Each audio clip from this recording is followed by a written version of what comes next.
If you want to see change in your child's eating habits without pressure, constant mealtime battles, or the shame you grew up with, you're in the right place. Welcome to Family in Focus. I'm Dr. Wendy Schofer, the pediatrician helping parents lead meaningful change without harm. Here we focus on the connection and practical shifts that help families thrive at every size. Let's get started. Families are hungry, and it is not what you think. Welcome to season 2 of Family in Focus.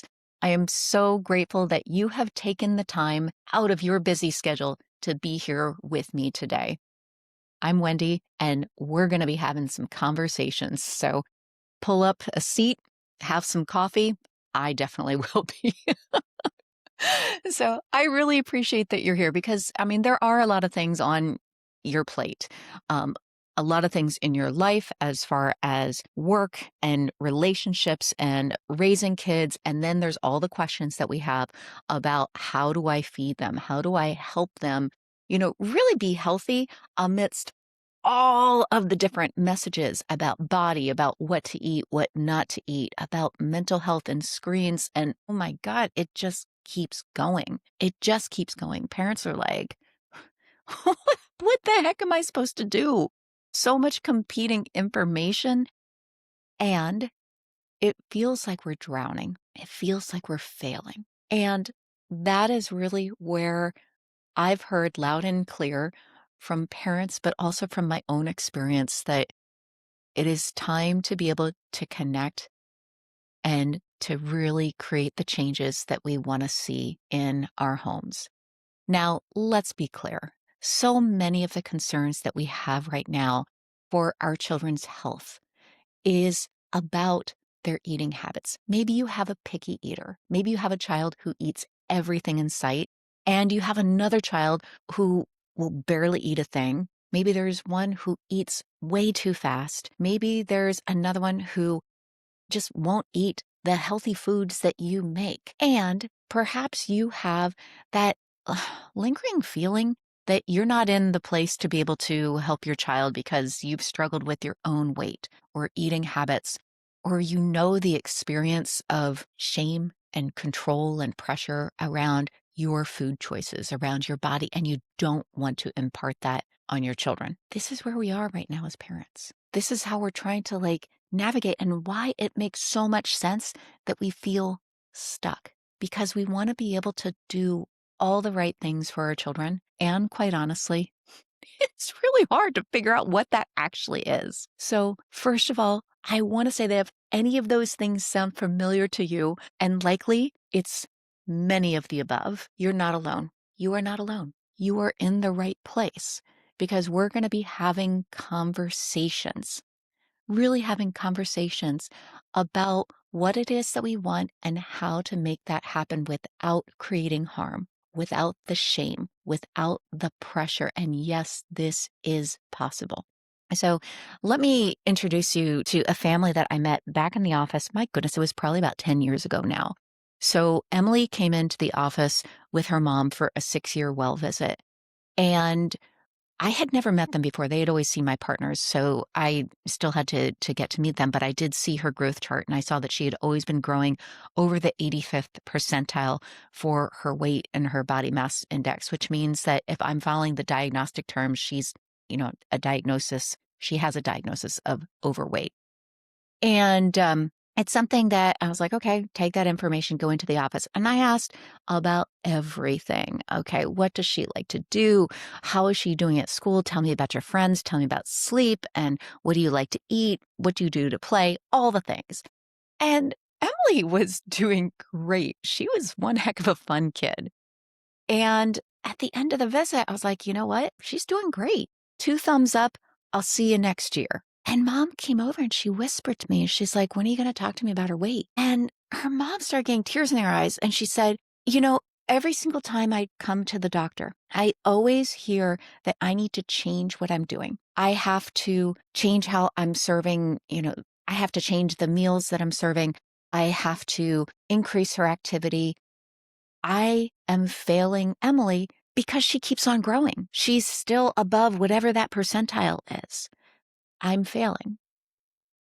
And So she and I had our own private conversation about how she's not failing. Emily, first of all, is thriving, and mom is a key part of that.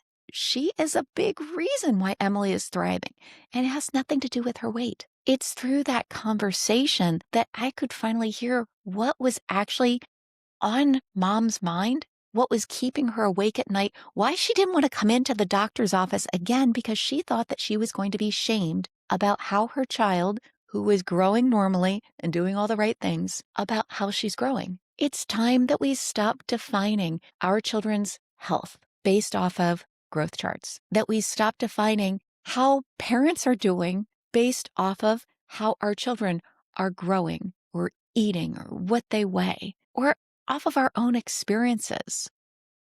And this is a big shift because we've grown up in a culture that is so body focused, so weight centered. It's diet culture, it's fitness culture, it's the health culture, it's all the baloney, but it's so many things that are just layered on top of one another. And so I'm here to call it out. I am here to say, I am a pediatrician. I am a mom. I have seen firsthand in my office, in my community, in my own home, how this is not helping us. In fact, our focus on weight, on the scale, on every micromanagement step that we can do with our children is actually creating harm.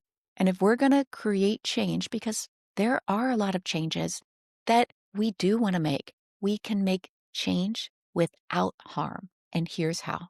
We're going to be breaking this down throughout our time together. It's through focusing on connection, on relationships, about the emotions that are behind the scenes. Remember when I spoke about the pressure and the control and the shame? Oh, that's all the emotions that are going on back there. That's what's causing the harm.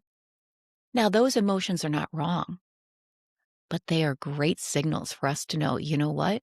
Are we helping, or is this something that's disrupting the relationships that we actually want to have?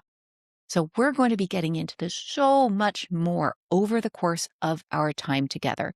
This season is really going to be about the language of emotions, emotional health, what that has to do with our eating habits, with our relationships, how to create the relationships that we really want to see in our family around food, around our bodies, and most importantly, with each other. So we're going to be walking through this all along the way. I invite you to pull up a seat, pull up a cup of coffee, and join me. Join me in the conversation. Now, part of that conversation is that I also want to hear from you. Quite honestly, one of the biggest sources that I have for my podcast episodes is your questions. What are the questions that are keeping you awake? What are the things that you're like, I don't know how to approach this? I really welcome you to share those questions with me. I'm also going to be sharing with you over the course of this season conversations with folks that I just adore. So they may be my friends, my colleagues, my clients. It's really about having conversations with people, being real, and keep me honest. That's what I'm offering with you here, real conversations. And yeah, I mean, honestly, that's where connection and relationships really grow. So let's get started. I ask you right now to like, follow, subscribe, because this way you will make sure that you do not miss a single episode, and share with your friends, because this conversation is one that I think a lot of people would like to be a part of. If you'd like support putting this into practice in your home, learn how I work with families at wendyschofermd.com. Hey, while I'm a doctor, I am not your doctor.